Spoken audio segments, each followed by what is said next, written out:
What's up, everybody? Welcome back to another highly combustible reaction. We're going to be jumping into the next one on our Sabaton journey. Hey, after yesterday's video, I knew that there was not enough of the history that they were discussing in the song, so we definitely need to jump into the Sabaton history portion of it. Let's jump in. Let's check out the 1944 Warsaw Uprising. There is a part 2 that I will drop most likely tomorrow.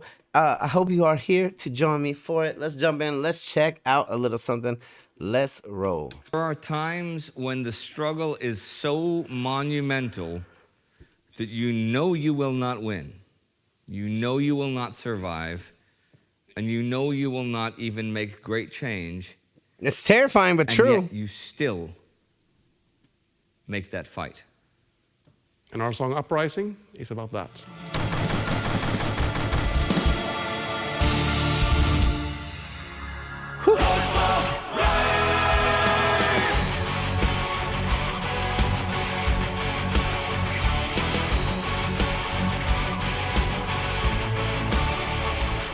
This is Sabaton History, and I'm Spartacus Olsen.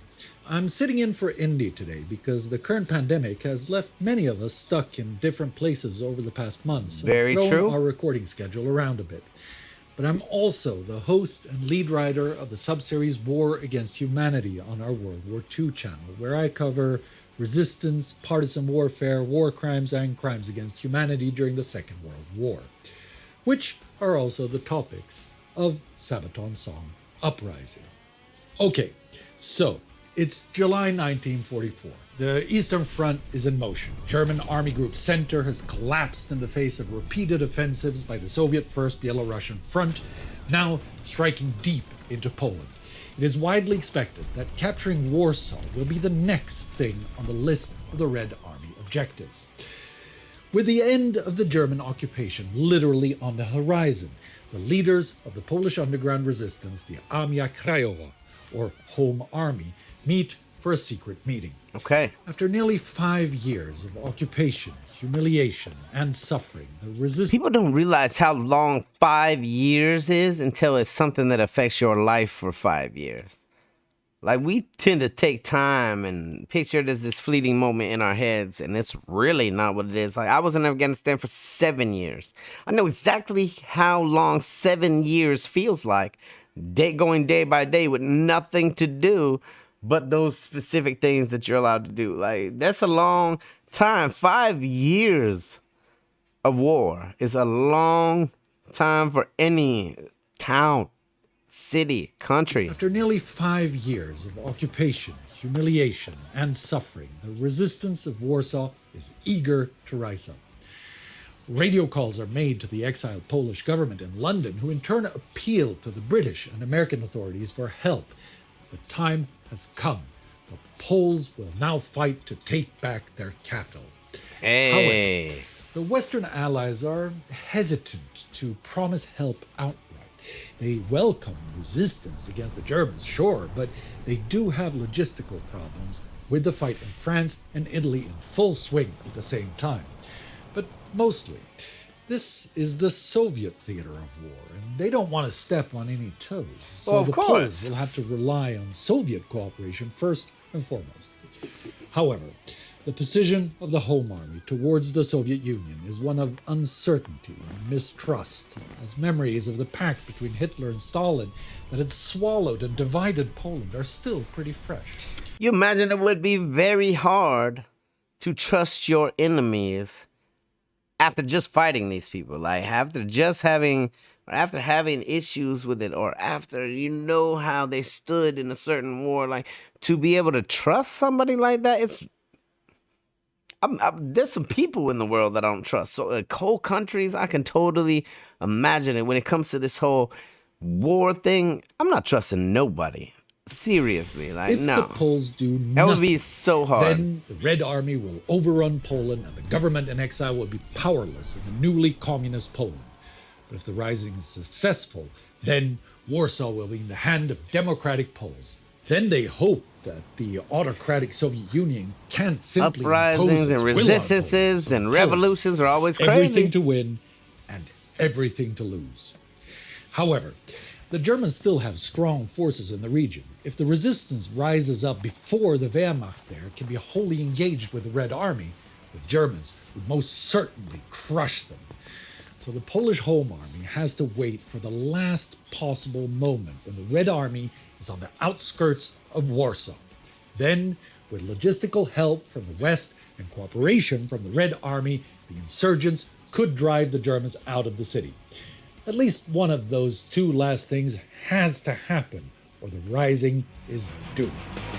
I love how they make it so on the edge of your seat. 1939, and the Allies burned away. From the underground rose a hope of freedom as a whisper.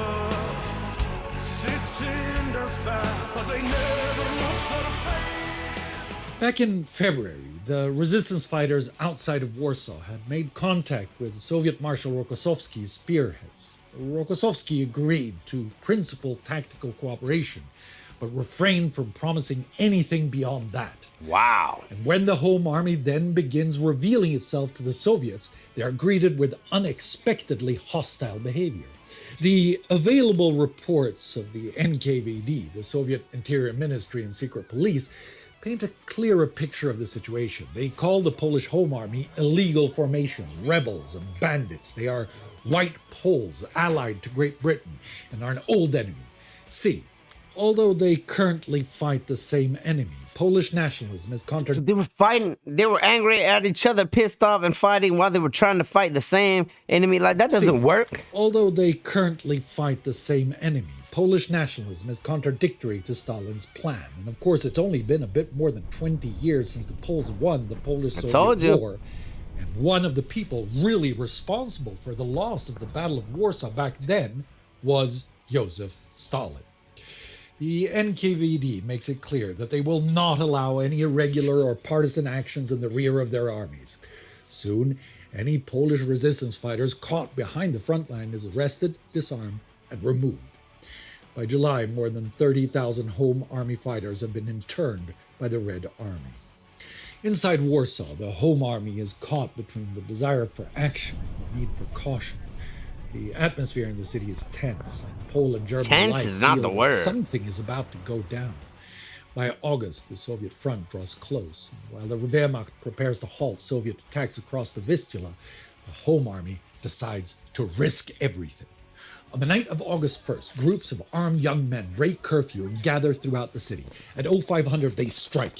German trucks are bombed and German patrols gunned down. They storm the railway office, the post office, and the major power station.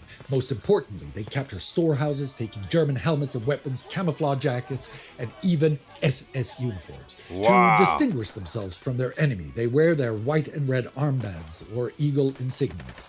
Around 2,500 insurgents fall the first day, and many civilians are caught in the crossfire. But although they are not able to make the police district or the airport, the day is considered a success. They have been able to free many Jews from the SS concentration camp known as Goose Farm, and even managed to capture a tank. Large parts of the city are now under their control, so That they tank must was continue gold, to I fight know that. until help arrives. They inform London by radio that the fight for Warsaw has begun. On the night of the 4th, the first British bombers are spotted over the skies of Warsaw. The Poles rejoice as crates filled with weapons and supplies are parachuted in. Hell They yeah. have not been forgotten by their allies. The Germans, however, are now reacting as well. Anti-insurgency specialist SS Obergruppenführer Erich von dem Bach arrives in Warsaw. He reports back to SS Commander Heinrich Himmler the real scale of the rising, and Himmler flies into a violent rage. He orders von dem Bach to not only crush the insurgency, but to obliterate Warsaw. The home of Polish history and culture is to be liquidated once and for all. The Wehrmacht, however, had their hands full fighting the Red Army, so Himmler orders his own SS troops to Warsaw. What arrives at that city is an assortment of some of the most notoriously undisciplined, criminal, and murderous SS units the Nazis have to offer. The SS Brigade Dielewanga, the Russian SS Rona Brigade, Cossack and Azerbaijani auxiliary regiments, several Einsatzgruppen and military police units. And for a few days, They sent all these the units badasses. take Himmler's orders literally. Fighting the insurgency almost becomes a secondary objective as they kill every man, woman, and child in sight and systematically set their homes on fire. Tens of thousands of people are slaughtered. It becomes so bad, with so many reports of rapes and looting, that von den Bach has officers shot to try and How do rein you them send all of the criminals? Like, how? Woo! Seriously, you think about it nowadays in the military, our criminals are ejected. We get rid of the people that can't follow simple protocols, can't follow rules and stuff. And obviously rules have been changed a lot, whether it's rules of engagement, rules of any kind have been changed since back in the day through different actions that have brought them to change the rules. Like, I can't even imagine. Oh, and God. looting that von den Bach has officers shot to try and rein in them. How are you so has to issue brutal orders, and not badass like that? summarily You're just gonna go shoot through women and destroy children everything? No. The city War comes is in hell, open people, battle. I'm telling you. Loudspeakers urge the insurgents to give up before they are all killed.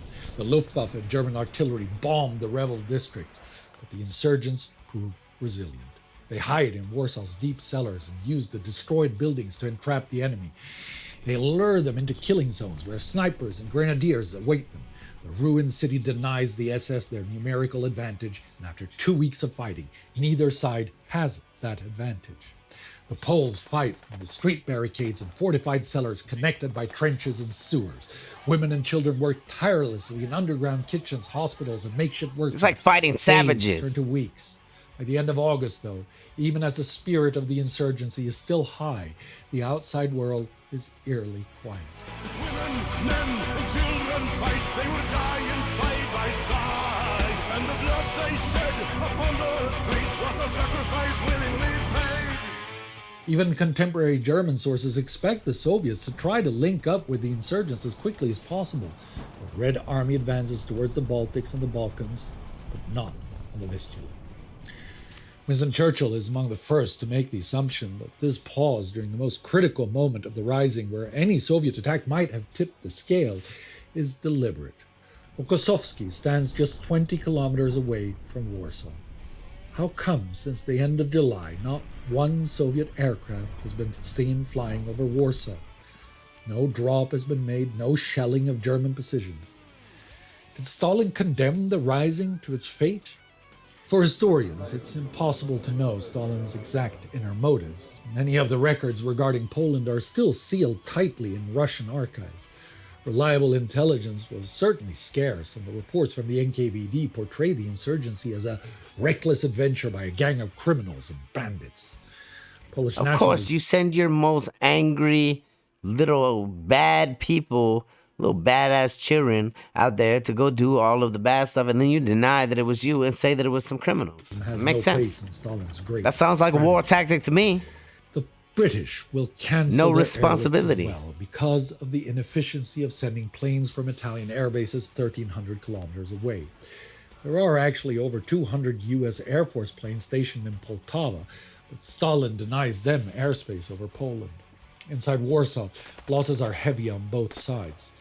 The Germans have been forced to reinforce the SS with crack units like the Hermann Göring Panzerdivision, and slowly but surely the insurgents are pushed back into the city center. Fighting continues unabated in the cemeteries, the suburbs, and the former ghetto. Everywhere. By September, the situation grows desperate. They have held out far longer than expected, but they cannot win a battle of attrition. Down to a quarter of their fighting strength, and with food and medical supplies dwindling, negotiations for surrender begin. But just then, in mid-September, the Soviets suddenly attack the eastern outskirts of Warsaw. It is General Berling's army, made up of Polish communists and collaborators, who attack the German garrisons. Soviet planes now drop supplies, and Soviet artillery shells the city. All surrender negotiations are broken. How the hell would that feel right as you're drafting up your surrender? Then the shit hits the fan and everybody comes to your aid like, oh my Polish goodness. spirits rise. Volunteers swim the Vistula to greet their allies. But they never return. Reports soon reach the Home Army that those volunteers are arrested and interrogated about their holdouts and their officers, and some are even tortured and shot Berling's attempt is not the long-awaited Soviet offensive. Rokossovsky does not move, and the insurgency is doomed. On September 18th, a large fleet of flying fortresses make one last supply run. But it is too late. Nearly all of the crates parachute into German territory as the insurgents are by now pressed into a small area in the city center. Left with only a handful of blocks and streets, the Home Army has no real choice. They can either surrender to the Nazis, who will probably murder them, or try to escape to the Soviets, who will likely turn on them as well. The final shot of the uprising is fired on October 2nd. It has lasted 63 days. Civilians and insurgents alike are arrested and sent to concentration camps. The ruins of the western part of the city are now once again occupied by the Germans. In the east, just across the river, the Soviets stand and watch. Poland, once again, is divided between the Germans and the Soviets. But not forever, for the old words ring true. Jeszcze Polska nie zginęła, póki nie śpiemy. Poland is not yet lost, as long as we live.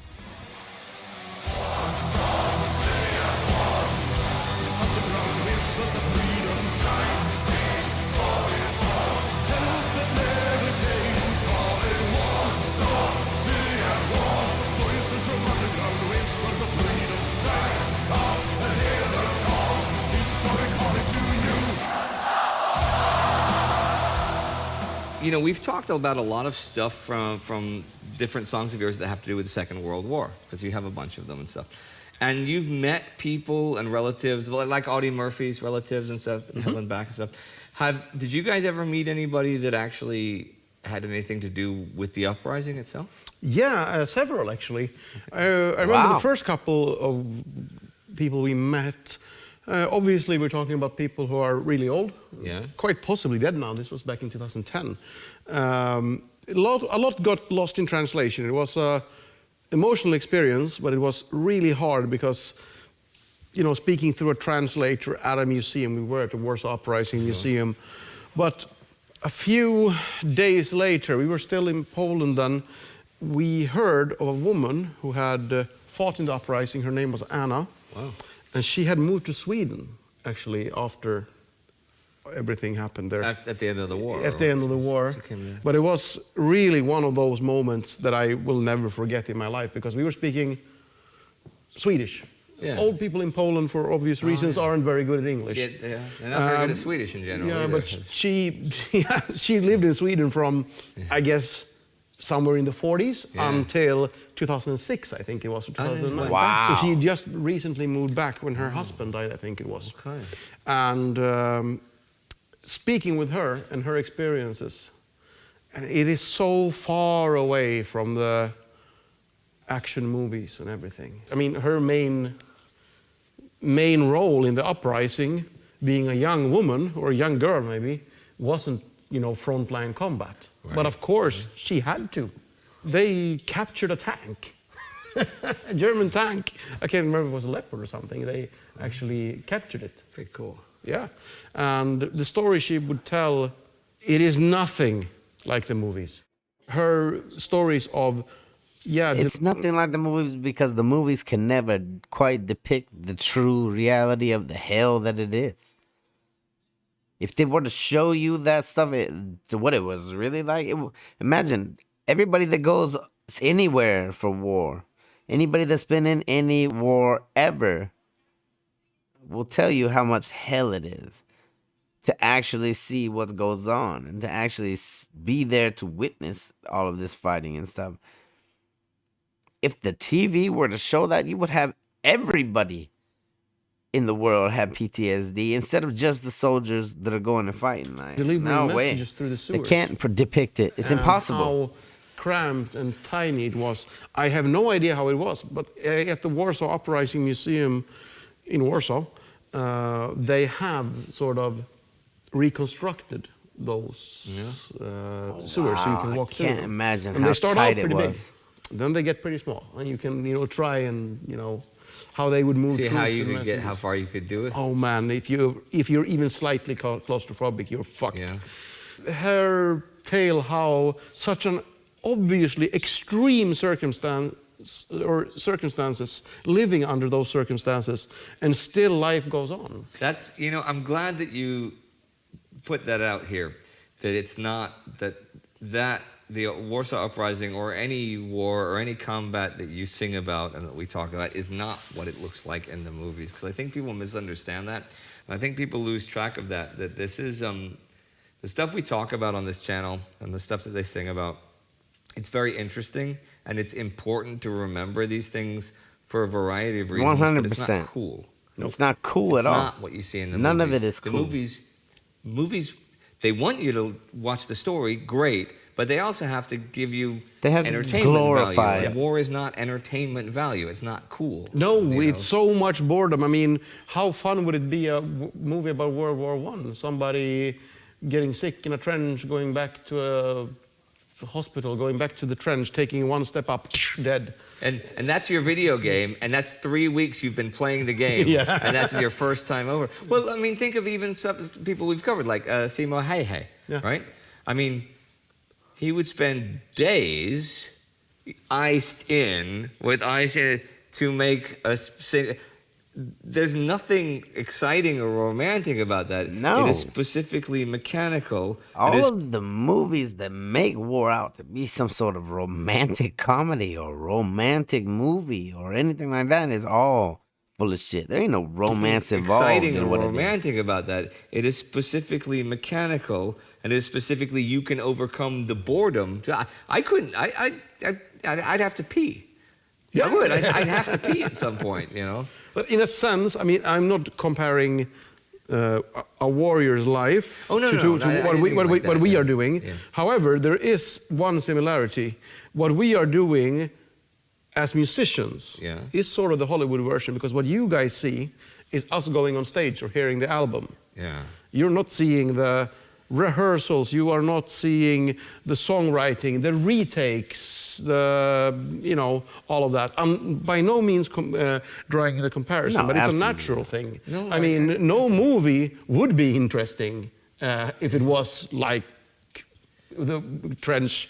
Legitimately, people would turn it off within the first 1 minute if it was anything Because like of World real War war. One, I think. You're right, but people, especially with World War I and World War II, people say, "What's the most realistic video game?" Or what do you think would be the most realistic? The most realistic video game is that you spend 3 or 4 weeks hastily training as an 18-year-old or a 17-year-old who lied about his age in England and stuff, and you get sick and you meet some new people and you hurt yourself, and then you go and you get another 3 weeks and you rotated through the lines and stuff, and you get killed in the first 20 seconds. Yep. And then you have to start the game all over, and you've just Yeah. you spent like 8 weeks playing that character, and that's as far as you got. And you're lucky because you get to start over.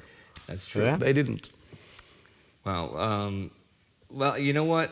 This episode, it is a hard-hitting episode, and It's a very hard-hitting to episode. Anna, I can and to imagine- all the other Annas and all the other uprisings that were literally hopeless situations, but were still illustrative of the depths of the human spirit. Way to go. Respect. Mad respect.